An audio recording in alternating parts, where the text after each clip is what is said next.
Hello, welcome to Picture Me Coding with Erik Aker and Mike Mall. Mike, it's great to see your face again. You are halfway across the country from me. Actually, no, you're on the Eastern time zone, even though you're not in the East or something like that. Yeah, I'm on the western edge of the Eastern time zone. It always kind of shocks people to learn that Indiana is in the Eastern time zone. It seems like it ought to be central or something. You know, when I was in college, I had a friend and roommate from Ohio. He was always talking about the quote unquote Midwest. And I was from California, and I didn't really know what the geographical boundaries of the Midwest, quote unquote Midwest, were. And this is the embarrassing moment where I also say that in my head, I couldn't have pointed at Ohio on the map. One day we were looking at the map and he pointed at Ohio and the city of Columbus. And I was like, that's the Midwest. It's way the hell over there. You call that the Midwest? How is that the Midwest? It's like, you're like right next to Yeah. Pennsylvania. That's practically the East Coast, my friend. This is very California. What is that? Like solipsism, probably you're hearing from me. I don't know exactly what the technical boundaries of the Midwest are, but I just think of it as the flat parts of the country. So I don't think there are technical boundaries. I think it's fuzzy. Mike, over the last month, I have fallen into a hole and become completely obsessed with the MJ Lenderman album, Manning Fireworks. And I've listened to it so many times now that when I put it on, everybody in my house, my whole family, they all groan, no, not again. no, not again. I just can't stop listening to it. It's got all these lines that crack me up and the music is good. At first I was like, yeah, this is fun. It's hilarious. I don't love it. But then within like a couple days, I really was flung into love for this. It reminds me of maybe Daniel Johnston, kind of, but more, it reminds me of Pavement. There's a lot of like hilarious, sarcastic, cynical, pavement-y things in there. I've been listening to it a lot too. He did some work with on the Waxahachie Tiger's Blood album, which was one of my favorites, and so I had to listen to it, and I had kind of the same reaction you did, which is I liked it the first time through, but didn't love it. And then the more you listen to it, the more it grows on you. And there's these lines that are sort of funny and quirky, and they don't hit you right away, but when you start to think about them, you you realize how clever they are. So Yeah, I'm gonna read you some of those. I think one of my favorite things he says on the album is he sings, "Please don't ask me how I'm doing." He says, "Please don't laugh. Only half of what I said was a joke." And then he follows that up with, "Every Catholic knows he could have been Pope." There's a lot of Catholic references on this. You brought up, we were talking about this the other day. You said, oh, yeah, there's that one song where he starts saying, you can put your clothes back on. She's leaving you. And, and that song has a line in it where he sings, go rent a Ferrari and sing the blues. yeah, I love that line. I love that song. The song's called "She's Leaving You." It's a really good song. The wristwatch one is the one always get stuck in my head. I've got a beach house up in Buffalo. I got, I got a houseboat parked at the Hippodrome. Um, Yeah. what about we sat under a half-mast McDonald's flag? You don't know the shape I'm in. Yeah, another great song. Is that so? There's one where I think the chorus is "Wherever you find me, I'll be on my knees." Oh, I don't know. This one's you don't know the shape I'm in. The last one is called Bark at the Moon. And he sings, I've never seen the Mona Lisa. I've never really left my room. I've been up too late with Guitar Hero playing Bark at the Moon. And then he does this like Warren Zevon howl at the moon. It's freaking funny. Oh, it just gets me. It gets me so much. I really like the wristwatch song where he's like, I've got a wristwatch. It's a compass and a cell phone, and it tells me I'm all alone. Yeah, yeah. The wristwatch song is really a standout. If it were only the lyrics, it would still be a standout. But the song itself is such an earworm. Like you said, it gets stuck in your head and you can't get it out. Oh, I listened to it like 3 or 4 times in a row one day, and I don't generally do that.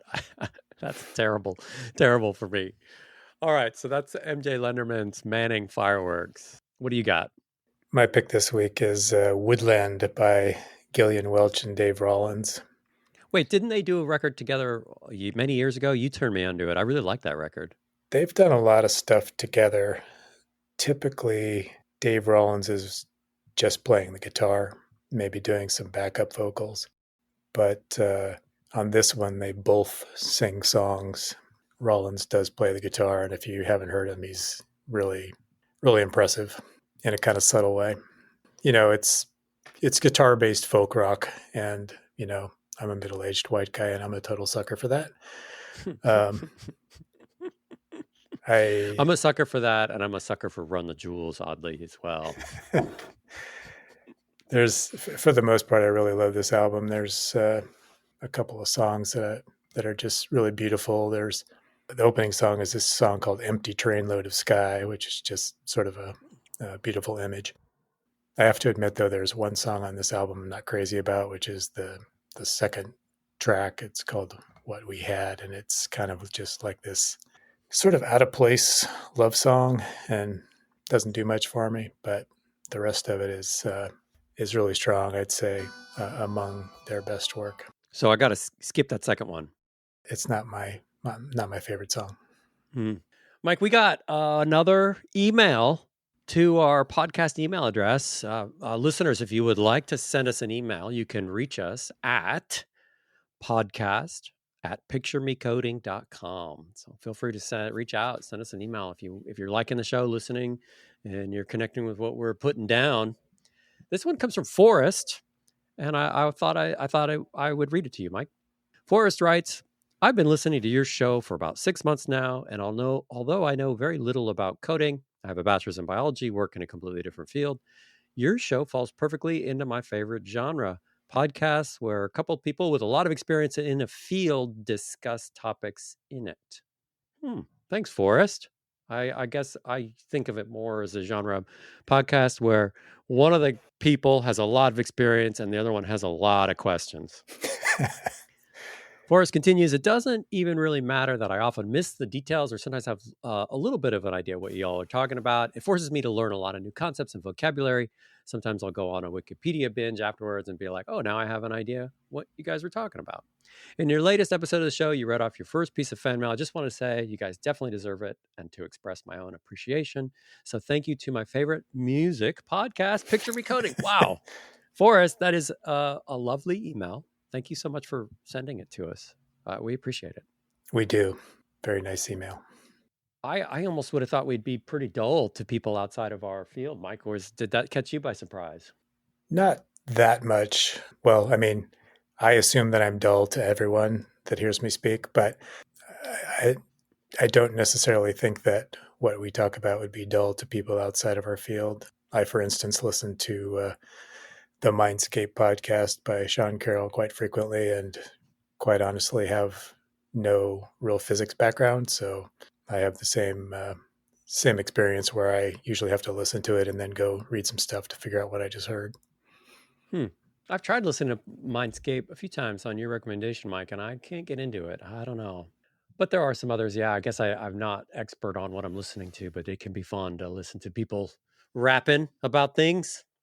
What do you want to talk about this week, Mike? This is kind of, I'm in the dark on this one. You came to me and you were like, I got a topic, but I'm going to spring it on you. What's the topic? So this was inspired by two things. One, which is the foremost, is that we've sort of hinted on the show in the past that both of us have kind of non-traditional backgrounds. In other words, we did not go through computer science education initially, and yet we both ended up in software engineering as a profession. The other thing is that our friend Bob had noted accurately that typically the podcast sounds like you are the interviewer and I am the interviewee. And I think of you kind of as like Flavor Flav. I'll take that. Yeah. I don't think of you as Flavor Flav. So this episode is sort of combining those two things. One is I thought, wouldn't it be interesting if we would do like a series of podcasts on what I'm calling origin stories? So basically, how did you end up in software? Were you bitten by a radioactive spider, or were you near an atomic blast, or was it something more prosaic? And then you want me to answer that? Eventually, yes. And then the other aspect of it is that in this case, we're going to be delving into your origin story, And so that allows me to ask some of the questions and you to provide the answers. Okay, I'm game. Do you think our audience is going to be interested in my background? Is it relevant to them? I wonder.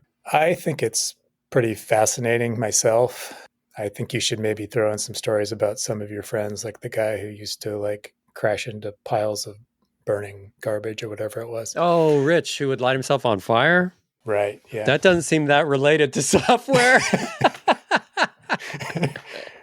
No, but it's a good story. Yeah, you don't have to add that, but Okay, um, all right. I'll try to figure out how to work that in.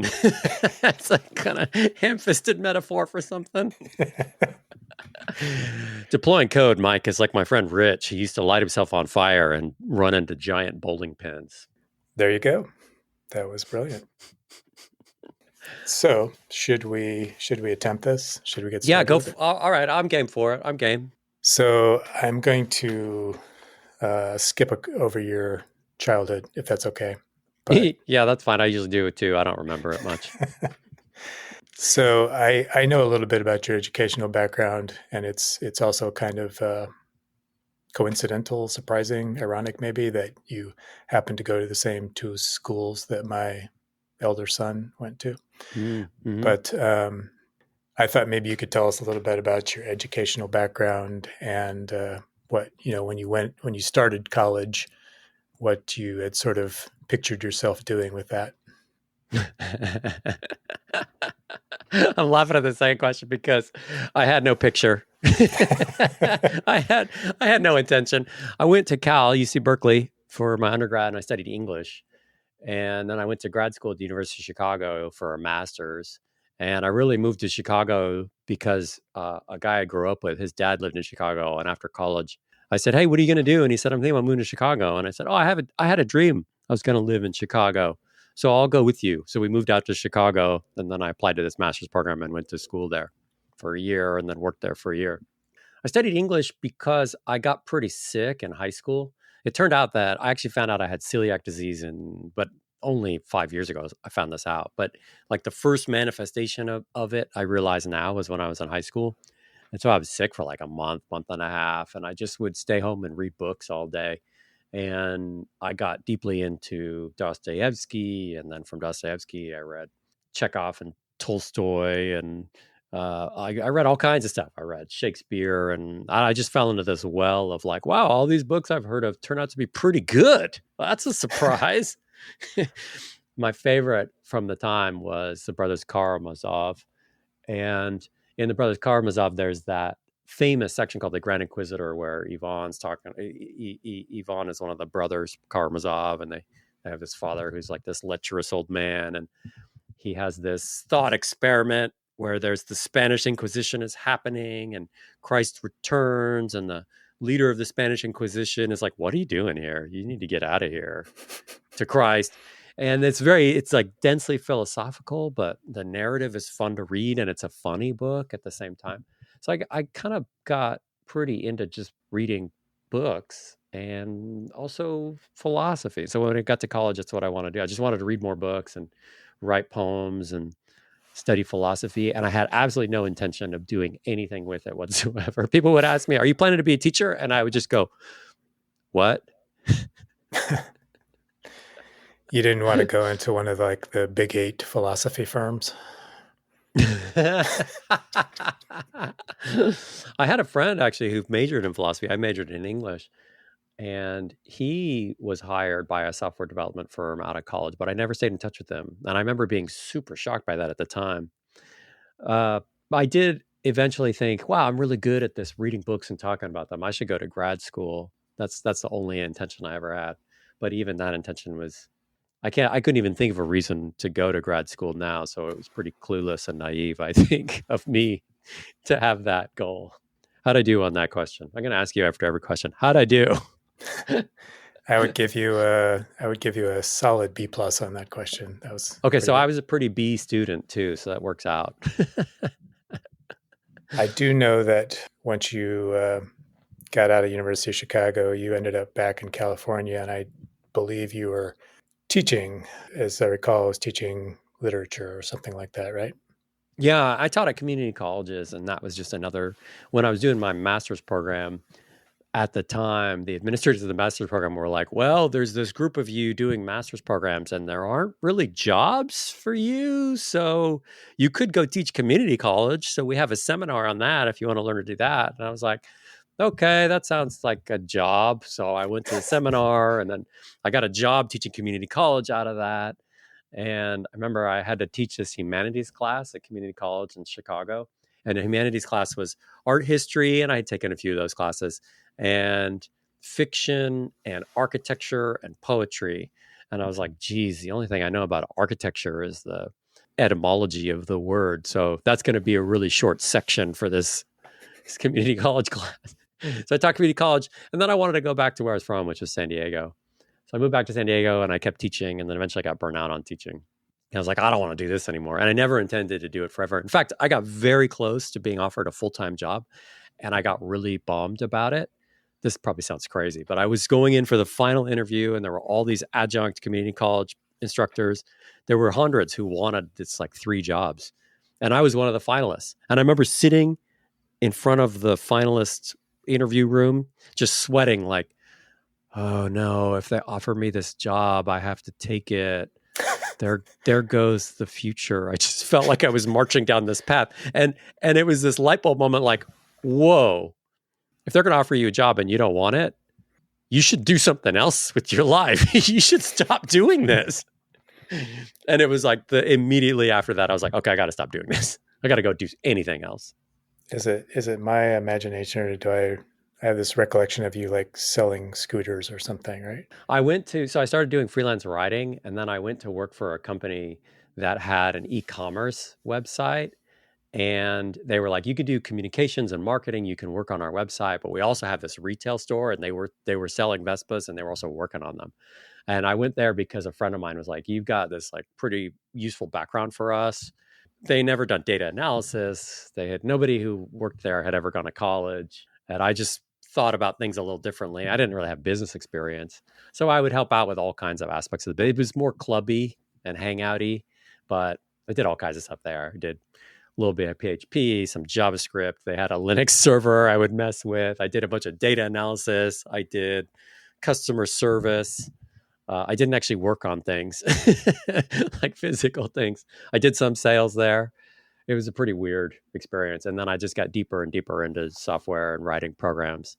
So And that was the job where you encountered the idea of programming as a profession. yeah, kind of like when I was in college, I had built websites. But when I say built websites, this was all HTML and like copy paste JavaScript. This wasn't even really, if I did CSS at the time, it would have been extremely basic. I don't even think CSS was really around at that time. And then after college and grad school, I got into Linux as a hobby. So this would have been like 20 years ago. First Linux distro I ever used was SUSE. I'm pretty sure I told you the story, but my brother-in-law was like, you seem to really hate Windows. You should use Linux. I was like, oh, what's that? He said, you would like it, give it a try. So I downloaded it. I was like, oh yeah, I do like this. And I had been exposed to it actually from Bob. Bob was my roommate in college. Bob actually got me using Emacs. He's the reason I started using Emacs. Bob Farzine's one sometimes guests on the show. And so I did Linux, and I just got way into like shell scripting, and it was this hobby. I couldn't believe that this massive monument of code existed that people were giving away for free, the Linux operating system and all these packages on it. And I really liked that. And then a friend of mine who I knew was a sysadmin was like, you should stop doing whatever you're doing teaching and be a sysadmin because you like it so much. You should learn Perl and regexes and stuff. So I did more shell scripting, never got really very good at Perl. I sucked at Perl. Got pretty okay at regexes. And then a few years later, I met someone who said, wow, you're writing a lot of shell scripts. This was actually at that company you talked about. I was doing all of my data analysis was in Bash, and I was using like Bash arrays and Bash hash maps. And he was like, nobody does this. Stop doing this.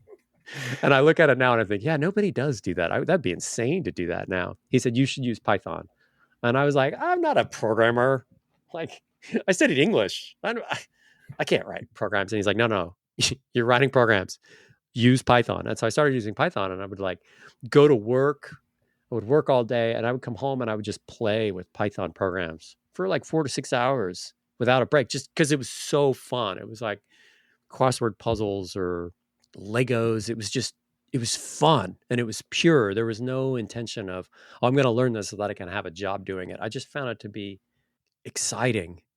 So was there like a particular moment where you realized, hey, I want to do this as a profession? Or was it No, or was no. it just something where you kept doing things that were in that vein and suddenly woke up one day to realize you were a software developer? No, so kind of neither. So at that job where I was doing marketing and web stuff and customer service, and I was doing a lot of data analysis using Bash. I started writing Python scripts for anytime they needed anything done that could be done programmatically. I was like, I'll write a script. So I wrote all this Python.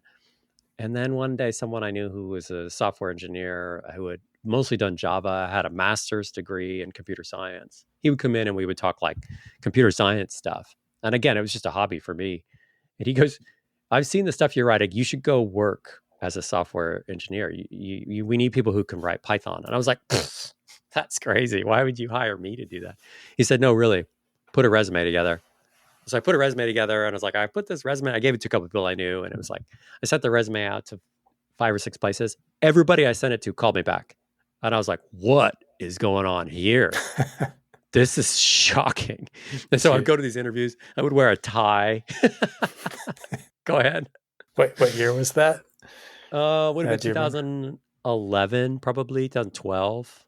Okay, so it's likely that there weren't the abundance of Python developers that there are today. Yeah, exactly. Yeah, there wasn't. So if you were a Python specialist and you were pretty savvy in the language, and I was pretty competent in it after a few years of doing it on my own and just being curious and following where my curiosity led me, that when I went to these interviews, I thought, this is scary. This is intimidating. These people are real software engineers. I don't belong here. And they would ask me questions like, you'd whiteboard, hey, can you open a file and look at all the numbers in a file and sum them up? And I'd be like, that's easy. Yeah, I could do that. And I would like just sit there and write it out like without thinking about it. And I'd turn around and then they would go, well, what about this? Did you think about that? And I'd be like, no, I don't want to do that. This is way better. I wasn't being a jerk. I just like had my own opinions and I had written enough. And it was mostly just because people told me you should go do this as a job. I was like, wow, you could do this. And actually, the first job I got, I remember interviewing, and I interviewed for this one very large tech company, and they were super nice. I was super intimidated. And they said, well, so you haven't really written software all day for 8 hours a day, 5 days a week. Do you think you would want to do that? And I was like, well, I don't know, probably. And they started laughing. I was like, what are you guys laughing at? They were like, well, you're not saying yes or no. It's an interview. Normally somebody would say, yes, I want the job. Yes. And I was like, dude, I studied philosophy. There aren't a lot of hard yeses and nos in my life. There's a lot of like, probably, based on my information I have available to me now. And finally, what I said was, well, I go to my job now. I go home and I write code for 6 hours without stopping, and I enjoy it. So I'm pretty sure I could do 8 hours a day. And then I'll never forget. I went to the job I took. I went to their like holiday party. It'd been after a handful of months of working there, and they're like, "Wow, so how?" This is my title at the time was web developer. They're like, "So how's it going working full time as a software developer?" And I said, you don't even understand. It's like if you were really into Legos and every day after work, you're just playing with Legos. And then one day you go to a job and they take this massive box of Legos and they dump it on your desk. And then they say, can you just play with ours for a while? That was how it felt. The good old days. The good old days. Yeah. We met the first time a little over 10 years ago, I think. I don't remember the exact year. Maybe longer, maybe 2012, something like that. I think it was about 10 years ago. It had to be 2014, 2015, because that's about when we started working together. Okay. Yeah. And we were at the same company. I had been there for a while, and so I'd been there since the beginning of the company, and you were hired probably about 5 years in, I think. And at first we were different parts of the building, working on different projects, and really had no overlap. But I remember one day I was in the office and I heard somebody talking about Haskell, and it was like, when a dog seeing a squirrel, it just immediately got my attention. And so See, go ahead. No, I remember this differently, actually. I remember somebody telling me, "Oh, you like Haskell, you should go talk to Mike." And then one day we were in the elevator together and I was intimidated and I was like, "Do you write Haskell?" That's how I remember meeting you. Yeah, it's probably both of those stories have a little bit of truth in them. So, Hmm. but so I was just curious, that for people who don't know, maybe that is a somewhat esoteric interest, especially for a Python programmer. Maybe. I mean, in retrospect, it doesn't seem that surprising because we have all these other esoteric interests in common. But at the time, it seemed like it was a strange thing to encounter somebody else doing that. I was just kind of curious, like what made you interested in Haskell or functional languages in general? Hmm. I have kind of two eras in my history of using Haskell. The reason I was drawn to it, and this is don't try this at home, kids story. This is the first era of my Haskell usage. I wrote Python and JavaScript, and then got a job writing mostly Python with some Java and JavaScript actually, but probably 60/40, 70/30 Python. And I had this fear, and I think you could probably call it an imposter syndrome, which went for a long time, that Python was, and I don't want this to sound wrong, but I was afraid that it was too easy. I know you're laughing. I thought this is way too easy.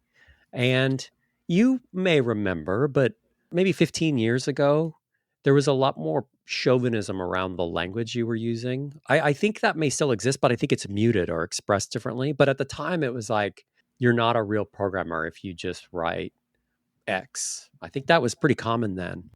And I must have encountered enough of that where I thought, well, Python is too easy.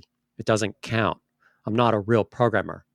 And so I thought, well, okay, I need to learn a real programming language, quote unquote real. Again, this is a don't try this at home kid story.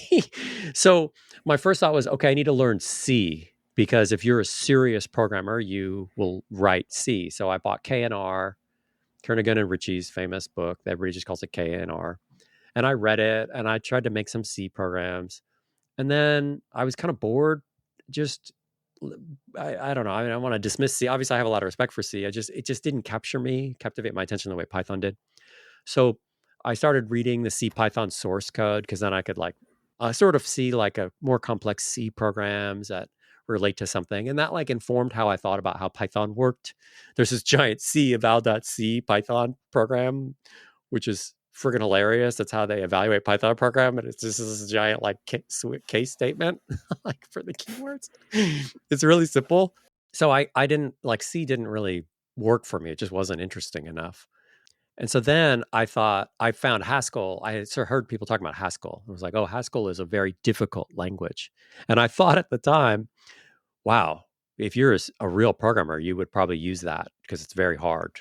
That's a programmer. That's a language that a real programmer would use. I stupidly thought that. This was a stupid thought that I had. Do not have this thought. Okay. And I don't have this thought now. So I started learning Haskell. And every time I was able to build programs in Haskell, I had this feeling of like, I guess I got lucky. Like, that's really weird. I got this to work. And every time I failed to make something compile in Haskell, I was like, yeah, that makes sense. I'm not a real programmer, obviously. Obviously, I shouldn't be using this language. It doesn't really work. This is going on a little long, but ultimately, what happened at work to sort of get me into my second phase of Haskell is unrelated to Haskell. This is when we worked together at that company, they had this training program for people doing data entry, people doing data analysis to become programmers. And they would train them on programming techniques and how to write programs and how to debug them, how to write tests, stuff like that, like, hey, come become a programmer. And they wanted me to help inform how they were running this program. So they called me to this meeting. There was a couple people I respected. And they're like, hey, Erik, you're pretty good self-taught. That's what they told me. You're a pretty good self-taught developer. Can you help us shape this program to teach other people? And this just like melted my worldview down. I was super anxious about it. That was on a Friday. I'll never forget this. I went home and I was so stressed out thinking like, well, how am I going to help other people learn how to do this? I don't know what I'm doing. And I don't even really belong here. This is so weird. And so I would always do Haskell as my hobby coding because if I did Python, it felt like just an extension of work at that point because I did so much Python at work. So when I wanted to do fun hobby coding, puzzle solving, I would do Haskell. And that weekend, I remember I was trying to do Haskell and something, it just wasn't working. I was like super anxious and stressed out about this thing at work that they wanted me to help train people. And everything was not compiling. And I was like, yeah, that makes sense. I shouldn't be doing this. This is stupid. And I was like, I'm not going to do Haskell anymore. What am I even doing? And I sort of like, I'm putting it aside. I'm not going to write Haskell anymore. I'm not going to use this language at work. Why would I even do this? And so I decided, and I kind of realized at that time, I think I have imposter syndrome. I think I feel like I don't belong. I think I have anxiety that people are going to realize every time I succeed, I just got lucky. And every time I fail, well, that's what's supposed to happen. And after a few months of not doing Haskell, it was like this weird little voice in the back of my head of, oh, here's a problem. Wouldn't it be interesting if you used functors to solve as a Haskell, using Haskell's category theory influenced types? Wouldn't it be interesting if you use functors for that? Or, oh, that might actually be like a contravariant scenario. And it's like these weird little, it was like this like ghost on my back. And I'd be like, shut up, Haskell. I'm trying to solve this problem at work. And something happened where this like fire came back. And I was like, the door had opened a little bit. And I wanted to go back through that door, no longer to prove that I could program in a hard programming. I didn't care about that anymore. That was stupid. I realized finally that's dumb. That's a dumb reason to learn a programming language or to use it. The door was open and I was like, okay, I've seen a glimpse of something that's just on the inside of that door and I want to see more. And so then I dove back into Haskell. I dove into functional programming via Lambda Calculus, that great book. I kind of got way deeper into Haskell. And I got a lot better at it. And it was mostly, at that point, it was like, I would sometimes be at my job and they would say, hey, we need to solve this problem. And I would be like about to think of the solution. And it'd be like, the experience was like, I always described it like sitting in a movie theater and the person in the row in front of you stands up and you can't see the screen anymore. You could just see their back. That was these weird Haskell solutions. Like somebody would say, solve this problem, and the Haskell solution would jump in front of my brain. I'd be like, no, that I can't use that. I'd be like, how do I go around that? So that's where it came from. Yeah, I remember you telling me, your realization that certain things you were seeing in Python were actually monoids, and you probably would not have made that connection before. Yeah. And I have doubts that type of connection is even useful to other people. It was just this like very quick concept, this abstraction that allowed me to kind of reason about the behavior of the thing and how it would interact with other things in its class, in its set, in its type. Let's talk a little bit about imposter syndrome. So I think, you've talked about how you felt this, and I think I definitely felt it. I don't know if it had a name at the time, but I think I definitely felt it in the early part of my career. And I think my response was to really delve deeply into software engineering stuff. So like at the time, the Software Engineering Institute in Carnegie Mellon was a big influence, and I read a lot of the books that came out of there.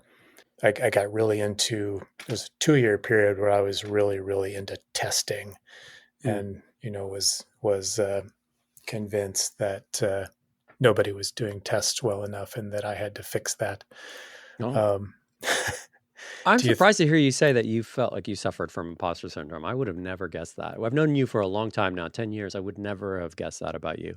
I think I was probably a little bit beyond it by the time we met, but I think part of the thing that we've done together over the last 10 years is we've studied a fair bit of academic computer science, reading papers and presenting papers at one point. My belief is probably we have done that sort of stuff more than a typical working engineer, even those who went through computer science curricula. Do you think that's true of everybody who's self-educated, or is it just something that where you feel insecure and you feel like you need to try harder? You mean, and are you saying imposter syndrome is common for self-taught programmers, you think? Is that what you're asking? Yeah, I mean, do you think anybody who comes out of a non-traditional background for computer science is going to feel this imposter syndrome, or do you think there's some people who are just so confident in what they do that even if they had degrees in philosophy, they would feel totally at home? I don't know. I really struggle to try to generalize for other people's experience.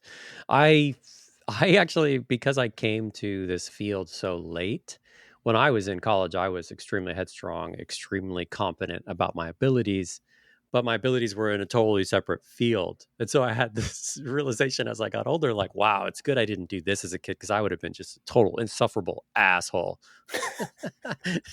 I would have been the guy you do not want to work with that guy.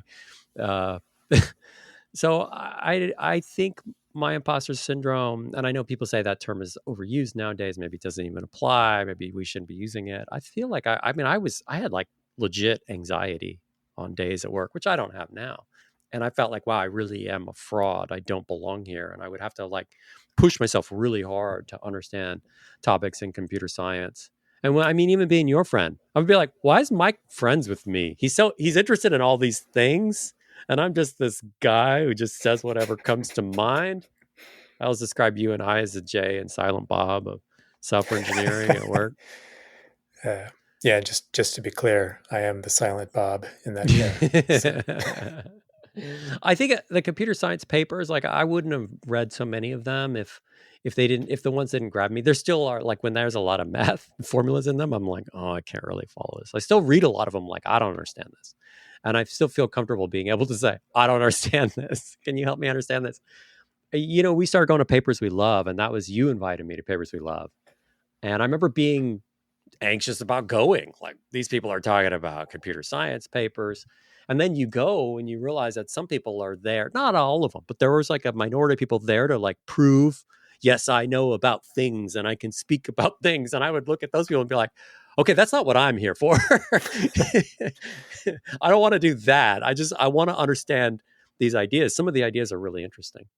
I remember one of the papers I remember you gave a talk on was hyper log log plus plus, which is still like a fabulously cool idea. You can hash things based on the statistical distribution of the hashes. You can roughly estimate how many things you've encountered.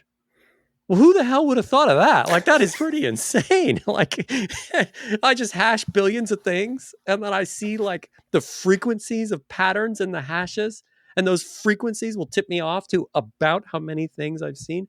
This is bonkers, like mind blowing. So sometimes I get real turned on by ideas.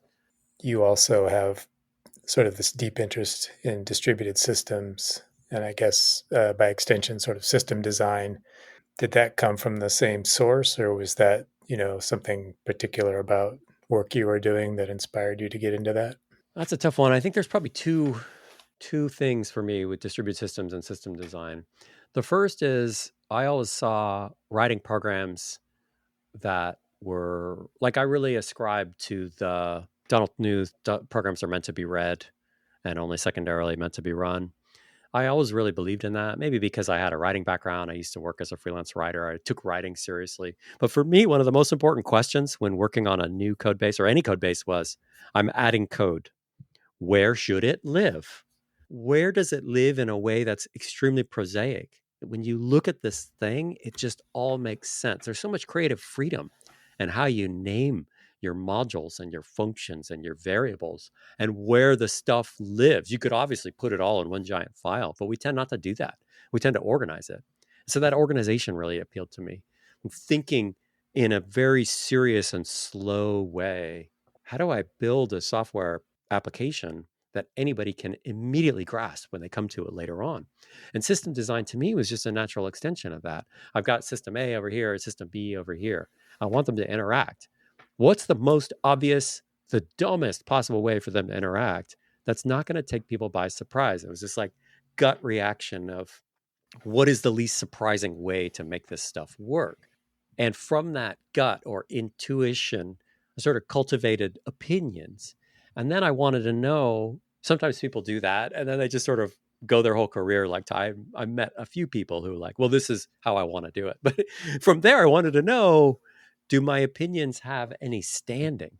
I'm just a guy who's been doing this at that time 4 or 5 years. So I started doing a lot of system design. You're not just going to listen to me because I've been doing it for 4 or 5 years. Or I hope you wouldn't just listen to me.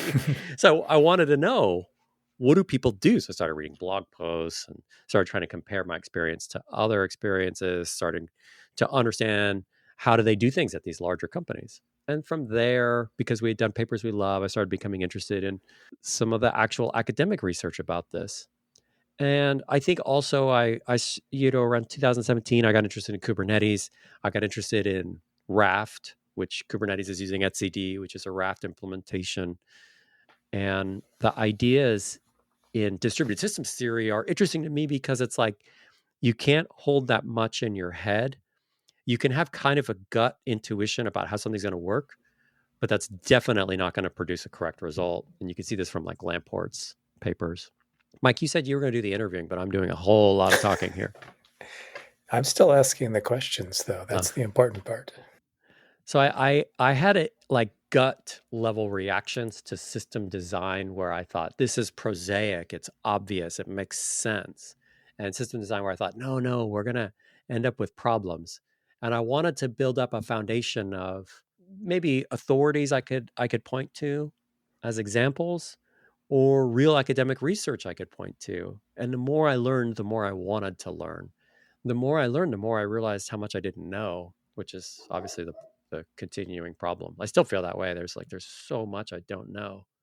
I find distributed systems to be the most fascinating thing, probably because system design was something I always found to be the most fascinating area of what we do.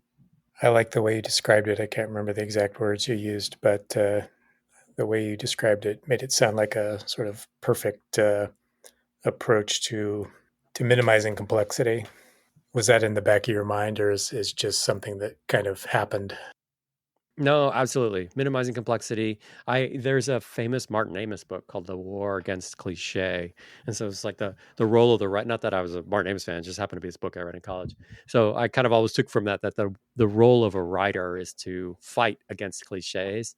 You don't want people to be expecting the words that are going to come out of the pen or the typewriter or whatever. And when I moved to software, I was like, wow, in software, really it's a war against complexity. Everything we do, we're constantly in this pitched battle against complexity. We talked in the past about entropy. There's like this natural force in the universe that is mushing us into ever greater complexity. And our constant fight is to smooth that out, to simplify, to organize. And to me, that was the number one goal.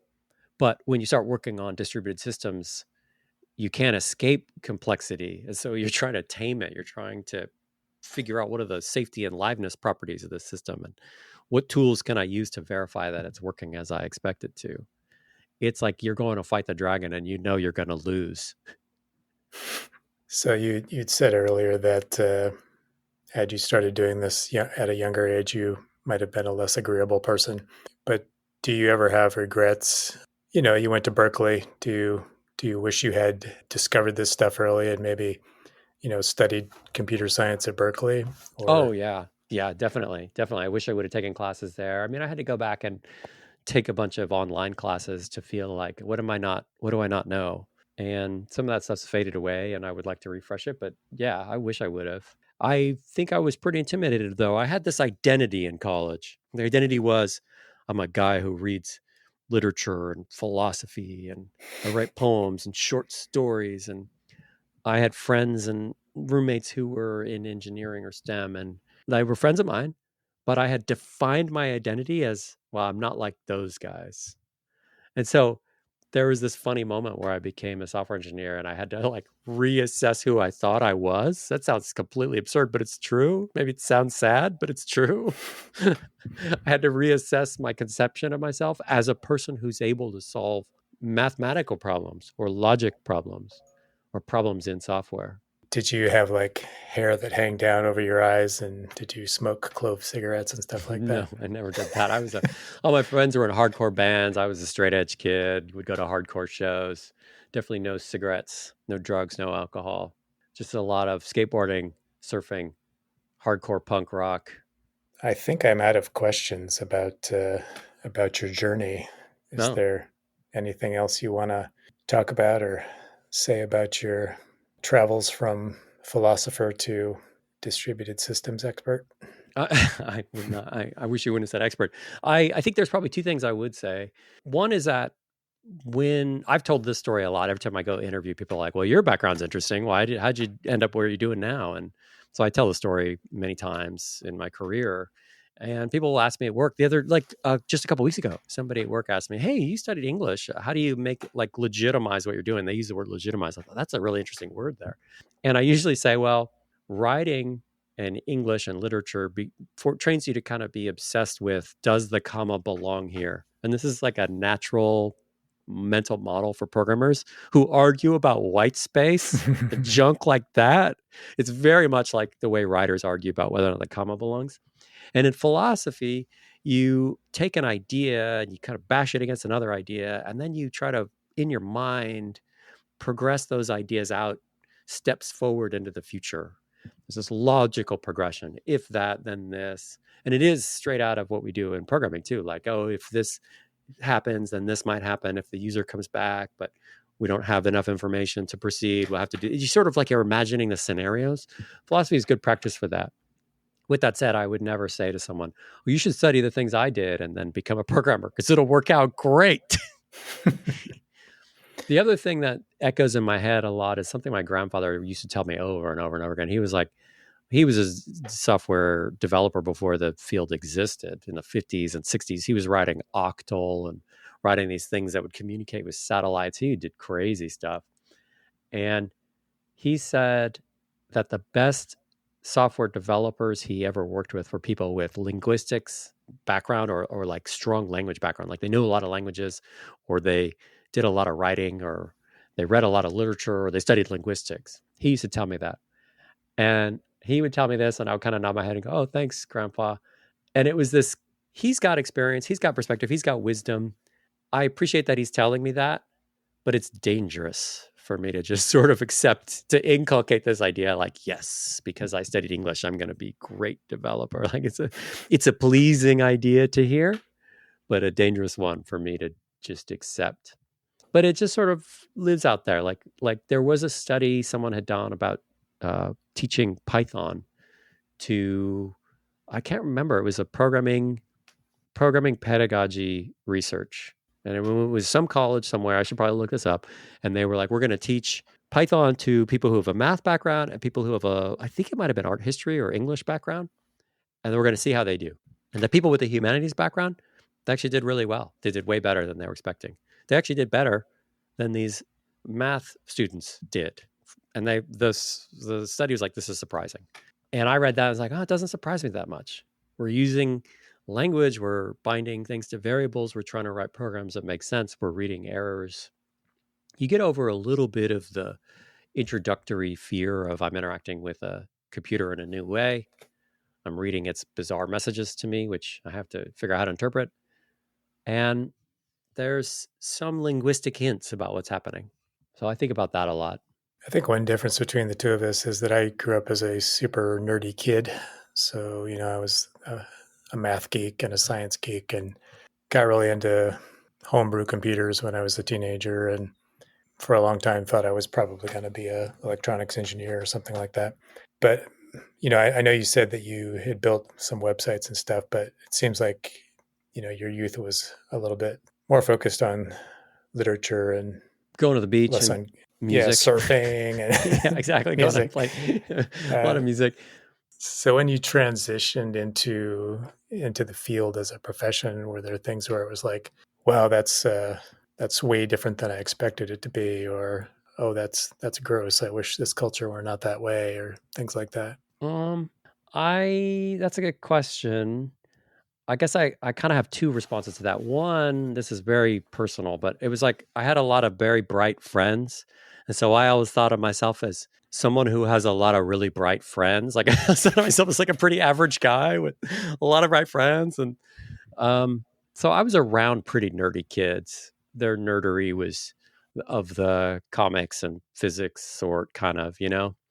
When I went into the field, I was nervous not just about being a software engineer, but I was nervous about working in an office because I thought, oh, I'm a weirdo, like people are going to see me and be like, this guy doesn't belong in an office. He belongs out there. I don't know. I think that the things that surprised me, where I was like, wow, this is surprising, was if you become a student of software engineering practices and then you go work for software engineering teams, you're probably going to be disappointed by something you encounter. It's like, what do you mean we don't have 100% test coverage? What do you mean we deploy by just SSHing into the thing and typing like 40 commands in a row? That's gross. Why would we do that? So you're kind of have this a little process of disillusionment. Like, wow, I thought everybody did things in this cool way, and your way sucks. but I also I don't feel like I have any standing to criticize that. I don't know. I think I definitely felt for a long time like a total weirdo being in an office, and I think that probably does play into it. Like I go into an office, I'm in a meeting, I'm at a table, and somewhere maybe 1% of me in the back of my mind is like, yeah, I really don't belong here. This is weird. I remember my early days having that sense of disillusionment too, and that we talked on a previous episode about how I was kind of inspired by war games when I was a teenager, and I got to real jobs, and there was like zero hacking into government computers. Yeah. I was sort of surprised, like, wow, you guys aren't interested in writing code. You don't do it in your spare time. I thought we all did that. Lots of writing of documents and doing. Oh, I didn't have to do any of that. My era started after we decided to stop doing all that junk. Yes, you are lucky that way. I guess I will tell you one thing that surprised me is how like uncritical and self-confident people could be, unself-critical people could be, and self-confident they could be about things they know nothing about. Like when you're a software engineer and you're used to solving hard problems, you can start to believe that you have opinions that matter about all kinds of stuff that you don't know anything about. You talked about how your background in writing seems to have helped and informed the way you do software. I've always had this question for myself, which is, does having a non-traditional background in some ways help you be better than if you had gone through a computer science program? Do you have any thoughts on that? It helped me. I wouldn't say generically it would help anybody else. When I used to teach essay writing, I would teach them, you have to have an idea that unites all the things you're going to say. Okay, one idea. And then you have to be able to go from the general to the specific. You've got an idea. You're going to break that down into smaller components, smaller abstractions, things you want to say. But you can't just say the things you want to say. You have to have real examples, facts, quotes, citations. You need to connect it to reality for me. You have to convince me that your big idea is composed of these smaller ideas, which are based on fact. And there's this process of going from the general and the abstract to the detail-oriented, the specific. And the best works of nonfiction are the best organized works of nonfiction. One of the best books I've ever read for this is Fast Food Nation by Eric Schlosser. It is an impeccably organized book, which means it is an extremely convincing and well-written book. And so when I would think about software, I thought about it like that. It has to be organized like an essay. You have to be able to go from the abstract. What are we achieving? How do I break up the problem? To the specific. I've got a function which has a chunk of data that it's operating on. And if you can go fluidly from general to specific, and same with systems, I've got this system and it's composed of these smaller pieces and they're going to interact. And I'm going to zoom into this system, which has this flaw, this bug in this one specific area.